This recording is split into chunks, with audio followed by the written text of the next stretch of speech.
সামান্য মানুষ ভদ্রতা শিখায়।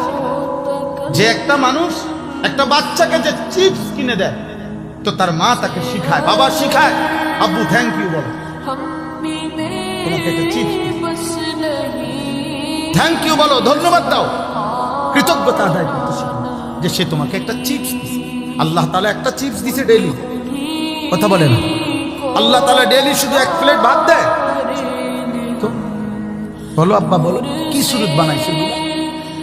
এই মুসলমানের ছেলে, এই বাবা, বেঈমানের চুল তোদের পছন্দ হলো কেন বাবা?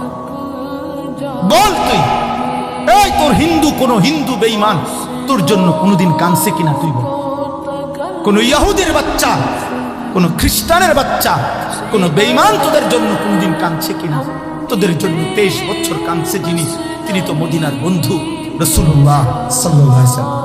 তো যিনি 23 বছর কাঁদছেন, উনি এই চেহারা দেখবার জন্য কাঁদছেন?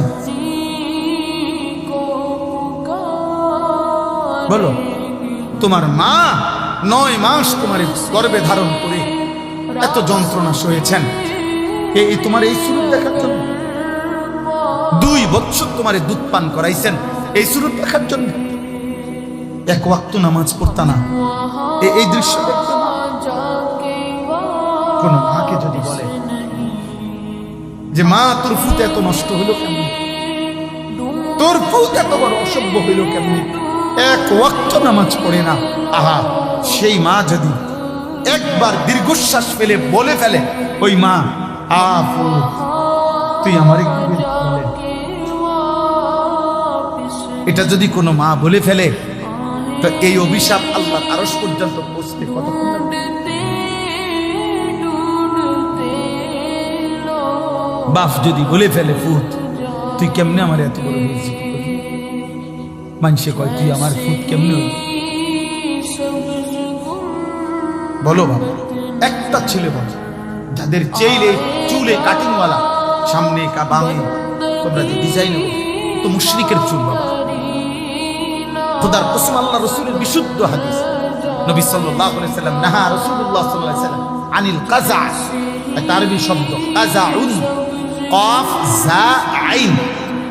সাহাবারা জিজ্ঞেস করছে, ওয়ামাল কাযা ইয়া রাসূলুল্লাহ, এই কাযা মানে কি, যেটা আপনি নিষেধ করেছেন, নবীজি নিষেধ করেছে?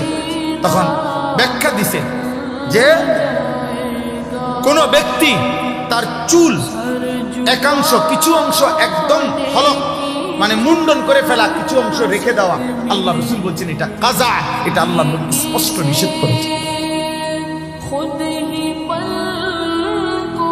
আন ইয়াহলিকা বা'দাহু ওয়া ইয়াতরুকা বা'দাহু, কিছু অংশ হলক, কিছু অংশ কি? তাহলে এটা কি হুজুর এই চুল? তুমি পুরা মাথা কামায়, নাহলে পুরা মাথা চারদিকে সমান চুল রাখো, নাই তো পিছনে বাবরি রাখো। কিন্তু তোমরা এটা কি রাখছো বাবা? তোমরা বলো, কার থেকে নিছো? সেলুন থেকে, নাফিক থেকে, সিনেমার কোন নায়ক থেকে, মোবাইলের কোন ডিজাইন থেকে, ফুটবলের কোন খেলোয়াড় থেকে? ছি ছি, এত নিচে নেমে গেল বিবেক, রুচি এত নিচে নেমে গেল, এত নিকৃষ্ট রুচি। তোর বাবা তোর পছন্দ হয় না বাবা? তোর দাদার চলাফেরা তোমার পছন্দ হয় না? তোমাগো গ্রামের মসজিদের ইমাম সাহেবের চলাফেরা পছন্দ হয় না?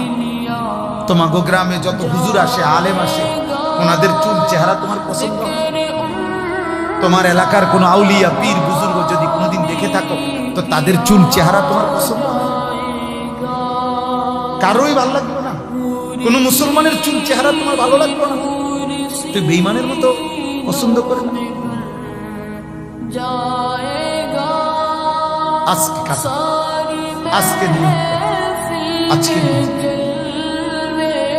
আর নয় তো মনে রাখো বাবা, যদি মনে করো তুমি পাত্তা দিলা না, কোনো অসুবিধা নাই, কোনো অসুবিধা নাই। আল্লাহ তাআলা সেদিন নবীজিকে বলছিলেন, বন্ধু কালেমার দাওয়াত আপনি সকলকে দেন, বাকি ইসলামের বিজয়ের জন্য আপনার সাহাবী লাগবে কয়জন, কারা কারা আগামী দিনে পৃথিবীময় ইসলামের পতাকা ছড়িয়ে দেওয়ার জন্য এই লোক যা লাগবে সেটা আমি বাছাই করে নেব, আপনি দাওয়াত দিবেন।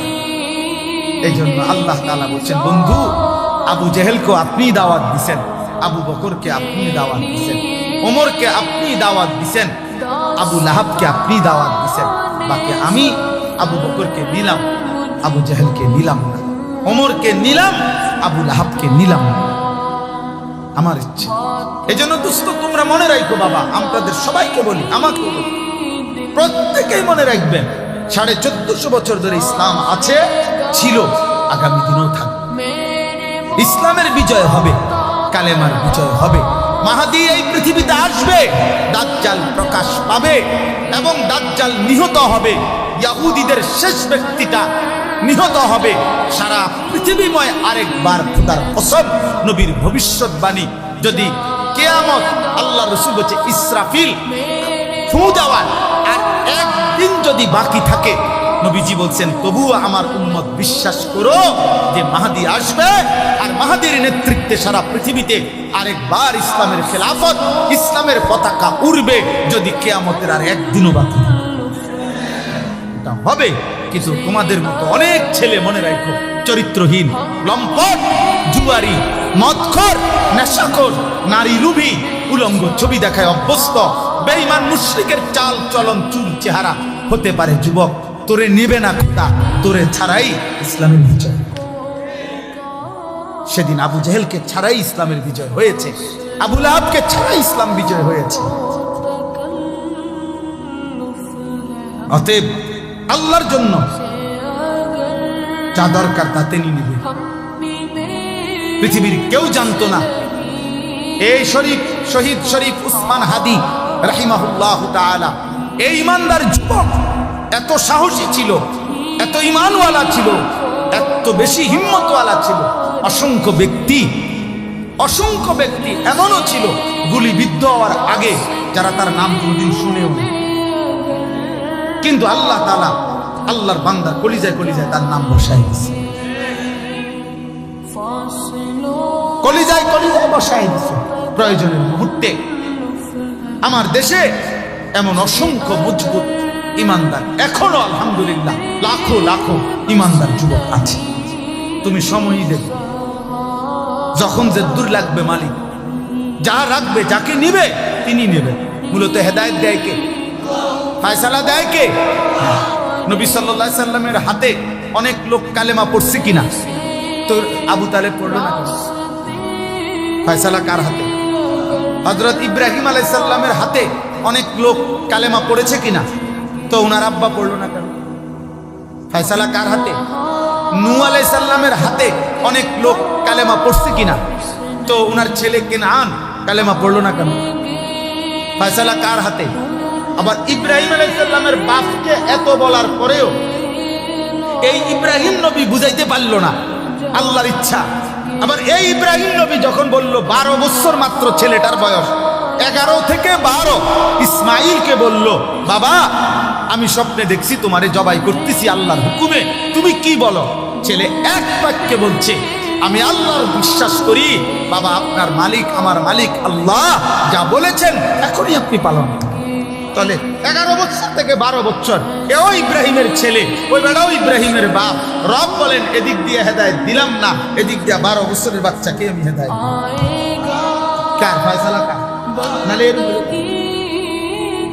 বলেন এমন হলো কেন?